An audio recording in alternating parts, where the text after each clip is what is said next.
Howdy, welcome back to Celebrating Vintage Model Kits. Today we're going to do something a little bit different. We're going to do a kind of a compare and contrast of three different kits, all contemporaries of each other, of the same aircraft, which was a relatively new introduction into service aircraft at the time. So we can kind of see, where the different manufacturers, excelled in maybe, some areas, but maybe not so much in others.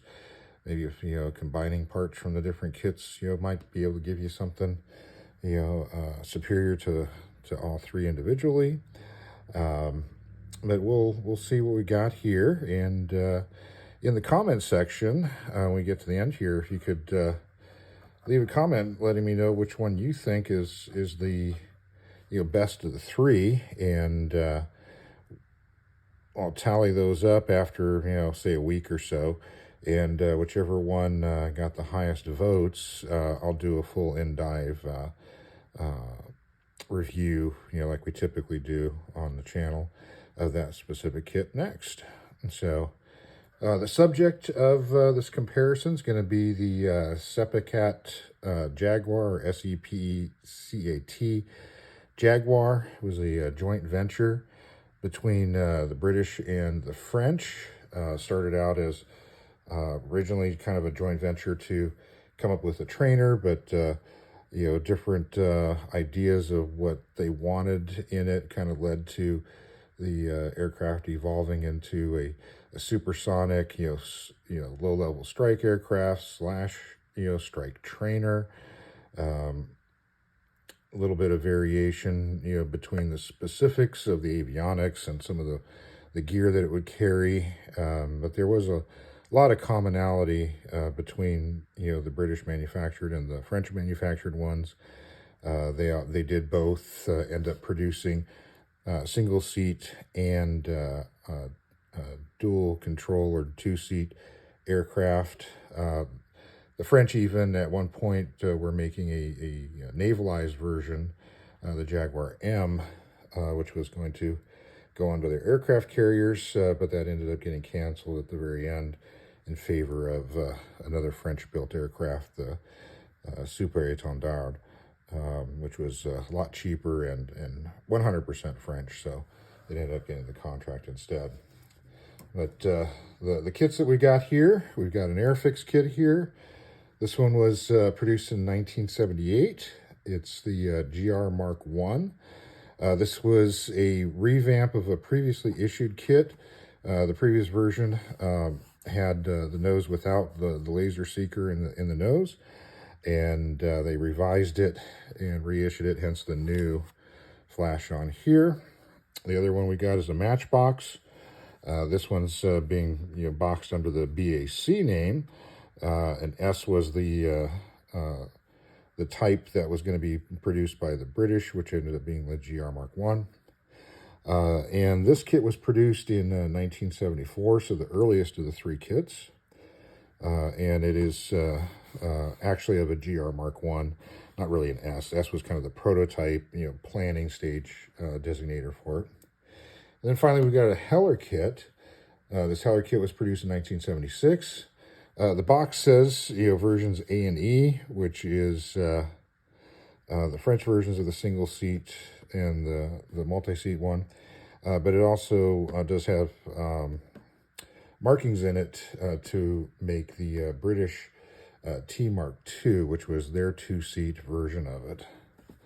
So let's get into these and see what we got. So we'll open up the Airfix one here first. Got the usual Airfix stuff, their instruction sheets. Guess we can compare instruction sheets and let's see how good the instructions are comparatively to each other. And so, as we see with Airfix, it's the typical one there. Let's get out the Heller instruction sheets.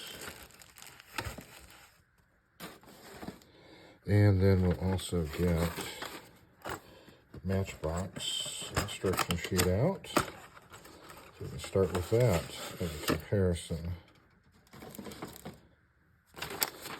So, Airfix, a large sheet, a lot of information about the aircraft, multi-language.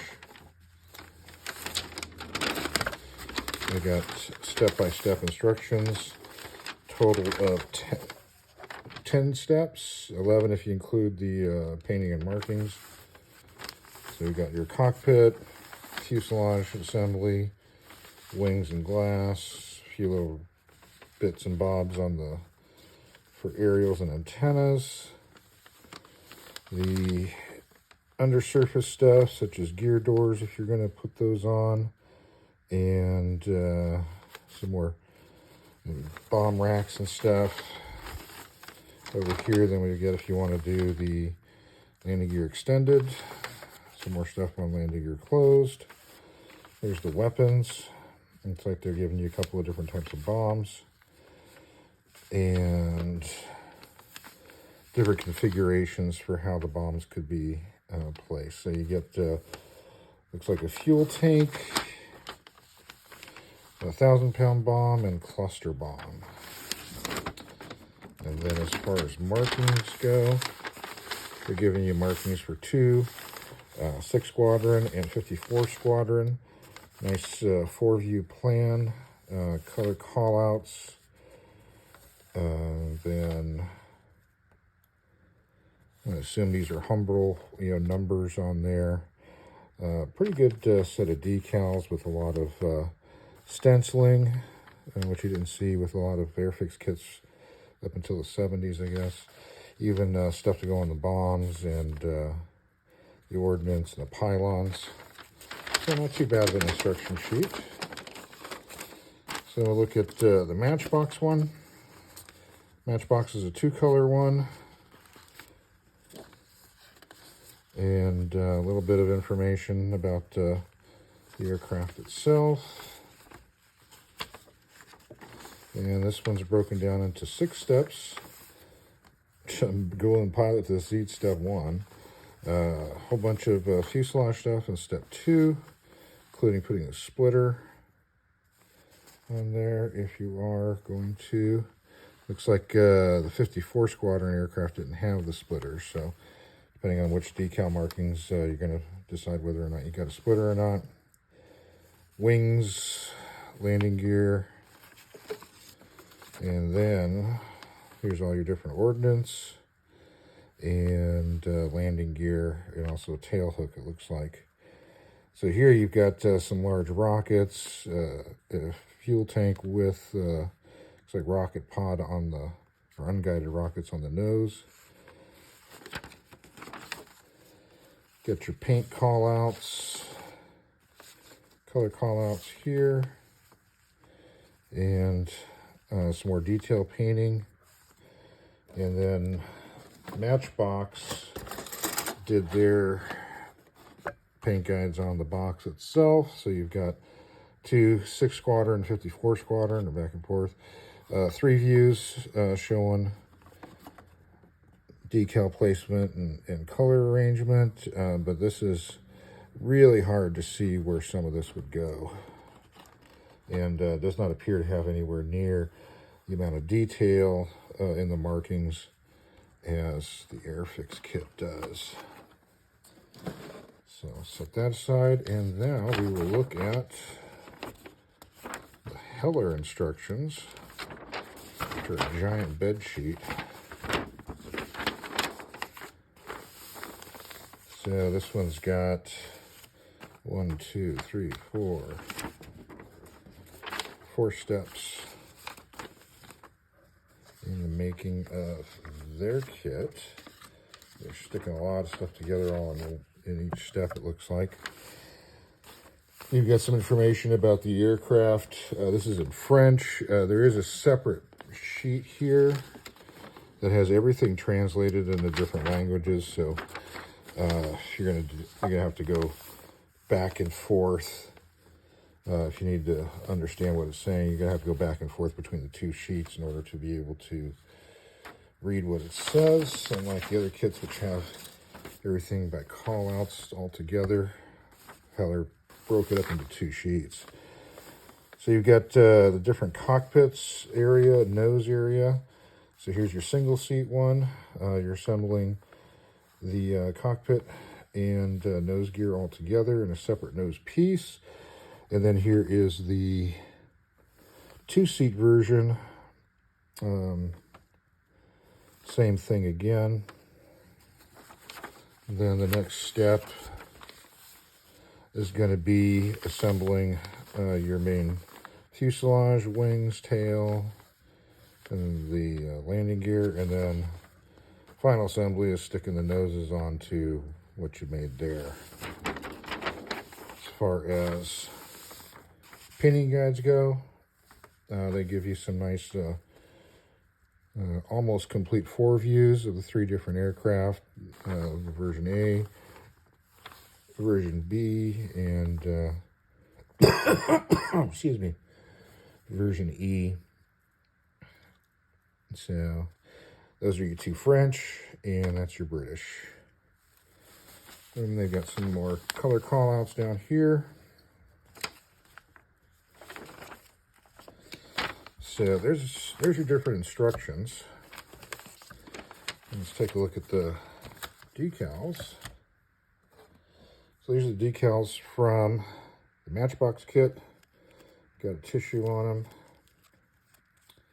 which, let's see if we can separate this out.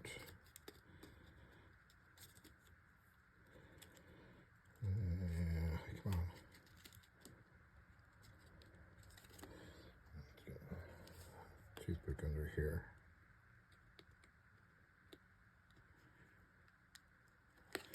There we go.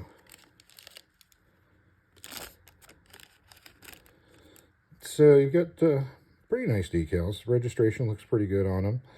These actually look like they might still be usable, but limited on the extra detail. There's a little bit of emergency stenciling and stuff, but not a whole lot else. You do get the squadron flashes, squadron badges. That's kind of nice. So that's those. And then let's see the ones for Heller. Heller ones are yellowed a bit, but they do come with a lot more of the stenciling. And they appear to be slightly out of register. The blue dot on the center of the French markings is off, so that's a bit annoying. You have to replace those, but most of the others look like they're pretty accurate or in register. So, pretty good set of decals if they weren't yellowed. Not too bad though, so they might clean up with the sunlight technique on that. Might be worth the effort. And then let's look at Airfix's decal set. Pretty good. You've got, they look like they're lined up pretty good. These have yellowed quite a bit. I do feel a little brittle, so these may not go well. But you do get a good set of additional stencils on there, and then the individual aircraft markings. So, not a bad set when these were probably new. These might clean up, but we'll see. So those are your instructions and decals. Let's take a look at the kit itself. Make some comparisons. So here we got the Matchbox. The usual Matchbox M stand. And here's their fuselage parts. Let's get the Airfix fuselage.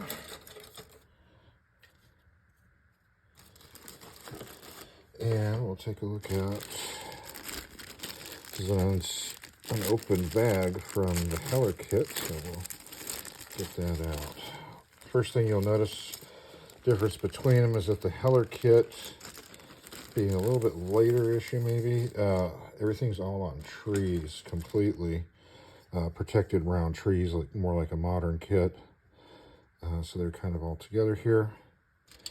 So let's take a look. Let's compare fuselages first.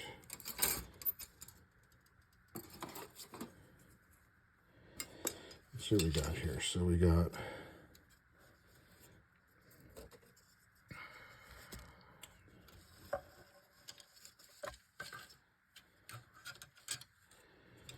our 3 fuselages. And one thing that stands out right away is going to be the Matchbox kit. The panel lines are all engraved, but they are very, very thick. Very sharp edges on some of these things, which I may or may not be part of it. Actually, I think this is where the wing lays. No, it's not. It doesn't lay on top. But it's very sharp edges, combined with some kind of softer details. It's just not quite as crisp as what you're seeing on the other ones. So here, we'll show that to you a little more up close.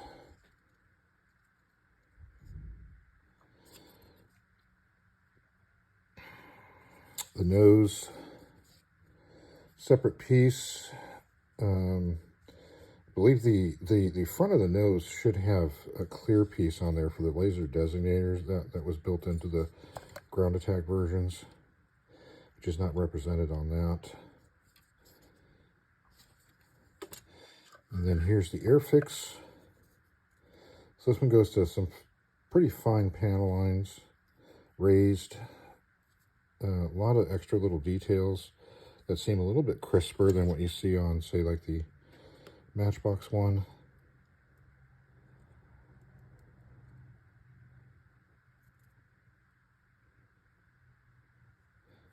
Yeah, like for example, like the tail radome thing, in here is really soft and rounded, whereas this is really sharp and crisp. It seems to be a little bit finer detail. Now let's compare that to the one from Heller. Another set of raised panel lines. Pretty fine. Fairly sharp and crisp as well. The Heller one seems to differentiate or show in detail a little bit more of like access hatches. Nose area. This is the pointed nose version. It's got a radar in it, so it's a little bit different, but panel lining you can see is similar in some ways and different in others. Does look like it gives you a little bit more cockpit detail on here. So those are the fuselages. Now let's take a look at the wings. So on the Matchbox, it's a one-piece wing that slots in. Tail's a one-piece as well. Again, a lot of really deep grooved panel lines. And then for Airfix,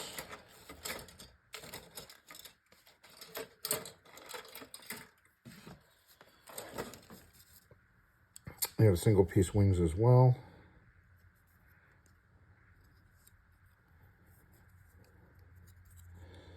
Like the fence, the boundary fences are really sharp, whereas the one on the Matchbox kit, you can see is really kind of soft. So it's just that, it seems to be like real fineness of detail between the two. And then let's take a look at the French Heller kit. Now the Heller is actually not just one-piece wings, but both wings are combined into one piece that goes across the top of the fuselage. So here we've got these. Pretty similar. Looks like a fairly similar outlining as well too.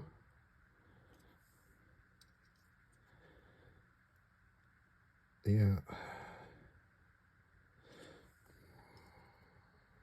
so we got that.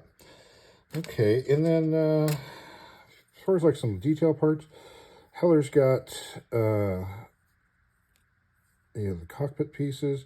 Give you a little bit more on the cockpit. It looks like they've got your instrument panel,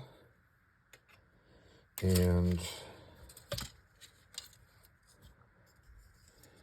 you do get a tub. There's a 2-seat tub, and there's your seats, and the single seat tub. Nothing on the walls, but I guess that would be kind of blocked in with those at the sides of the tubs.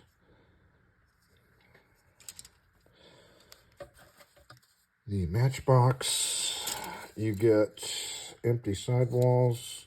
You get a very generic, real soft looking seat. Pilot's pretty nice though.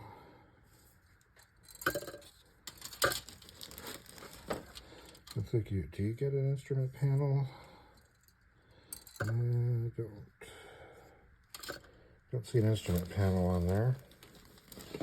And for Airfix, there's the pilot seat. So it does look a lot better than the Matchbox one.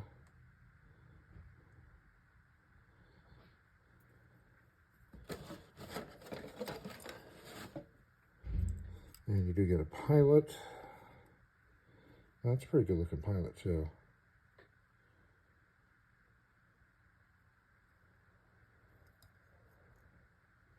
And you do get some panels there. So that's it for the Airfix. And let's see, so what else can we look at? We can look at the ordnance, I guess, maybe the landing gear. So here we've got Matchbox, their ordnance, series of rockets. There's the pod. I guess that's partially a fuel tank and a rocket pod. Your landing gear is very stylized. Wheels very stylized. Your pylons are just kind of slabs of plastic. But if you want some rockets, man, or missiles, you get a pretty good set of missiles there. And then as far as the French kit, detail-wise, weapons, you do get your bombs, cluster bombs, or regular bombs.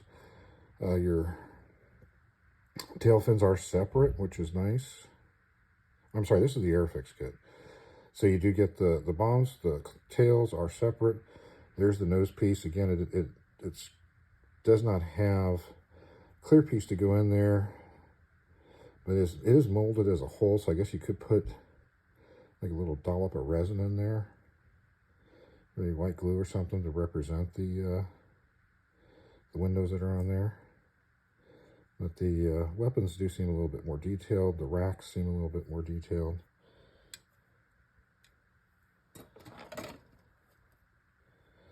And gear's got a little bit more detail to it than the Matchbox. Some more weapons pods, I've got a little bit more detail to them. Tails for probably the cluster bombs, which I think is on here. Yeah, some more pods. Your wheels look a little bit more detailed and specific. And then for the Heller kit,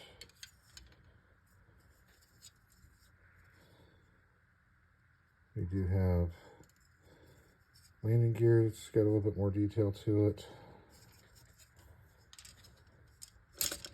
And oops, you know what? This is the yeah, that's the, is it the, oh, now I'm getting all confused. Now this is all Airfix. So where are the weapons for Heller kit. Yeah. Wait, maybe it did it not come with weapons? Let's take a look. I thought it did. Maybe it didn't. No, it does not. It does not come with weapons. So, that could be the deal breaker for somebody who's trying to decide between these kits. And finally, let's look at the clear pieces. So this is your Matchbox, relatively thick, kind of soft lines for the framing.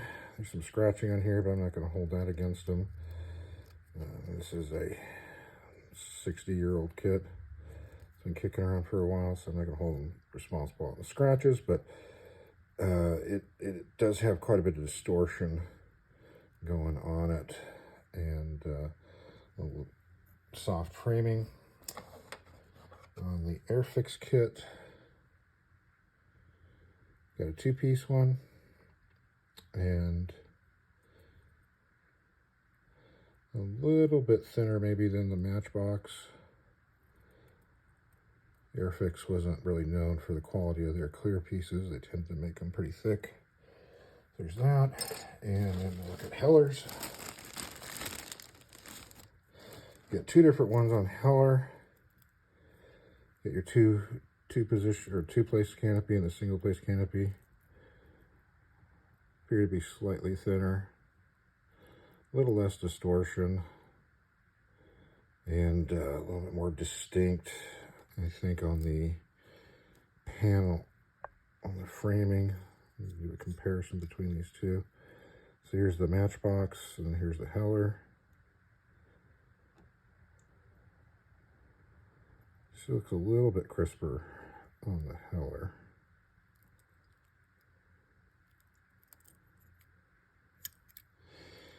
Okay, so that's about it. One last thing, you do have a 3-color plastic that does come with the Matchbox, which makes it for a little bit more of a pop when it's unpainted. You do get a stand with that. The Heller kit, the instructions show a stand, but there was not a stand in this box, and I believe this box was untouched because it was a sealed bag, so I'm not sure if the kit would have come with the Heller stand at the time. Heller did have a fairly large generic stand that they used. And then the Airfix does come with the standard mid-production Airfix stand. So it looks like all three could be displayed that way. So there you have it.